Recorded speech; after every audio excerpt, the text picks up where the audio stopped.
Cadaado oo ka tirsan gobolka Galgaduud magaaladan oo muddooyinkii ugu dambeeyay sameynaysa horumar badan ayaa nasiib u heshay sidoo kale inay ka soo toosaan dhalinyaro maskax fiican leh.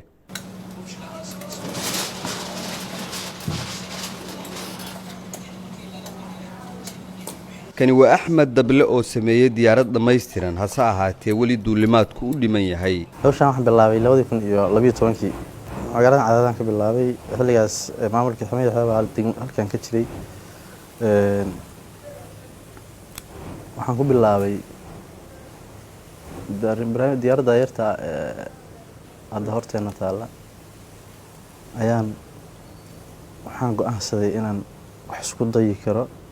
inaan wax samayn karo wardad nala mid ah wax sameeyay horta sidii ku dhacday inaad hadda Soomaalina aan waxba samayn horta sidaas aan ku bilaabay markii horeysay 2012 ahayd sidaas aan ku bilaabay kanina waa Cabdulqaadir Cismaan Tarabi oo la yimid hal abuur uu ku hindisay laba gaari oo mid aan looga maarmayn dagaalka waa hadii ay Kenya sii wado gardarade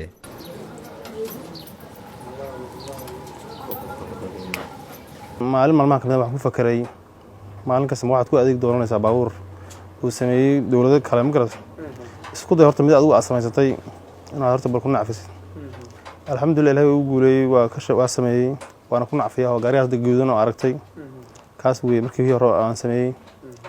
waxaan ku xijiyay ka bacdi waxaan arkay nin saaxiibkay oo xuriyana ma garad oo farsamayaqaan ahaa jiray ayadana waxa uu soo dhacday ninkaas saaxiibka ahaa oo farsamayaqaanka ahaa misna maanta xuriyaami haddii wax adigu aad samayn kartid uu fadhiyo maanta ka waran waxaan ka fakaray gaari xuriyaan saan u sameey lahaa waa u sameeyay oo hadda gaarigii xuriyaanka waa u sameeyay ninkaas waa iga duceeyay ma garad ka bacdi waxaan ku xijiyay fakar waxa uu soo dhacay in ciidamada dawladda oo kale sembri baabuur shisheeye loo keeno oo hal baabuur wadanka lagu sameeyay ay wadan waxaan isir amaad u samaysaa gaari beeba ma faham hadda kaas u jeedo meel siyaala aan sameeyay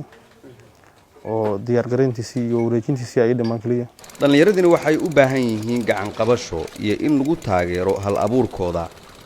sida in aqoontooda kor loo qaado ummadda Soomaaliyeed waxaan u direynaa wixii caqli leh oo u jeeda hawsha aan hayno annagoo dan yar wax naga taageeran aan ahayn si aanan uga daalin inay naga taageeraan dadka Soomaaliyeed oo baraha bulshada ka daawaday muuqaalo hore oo laga sameeyay dhalinyaradan ayaa aad ugu faraxay hal abuurkooda waxayna talaabadan ku tilmaameen rajo wanaagsan oo Soomaalida u iftiimaysa. Maxamuud Soofaysan, Shabeelle TV.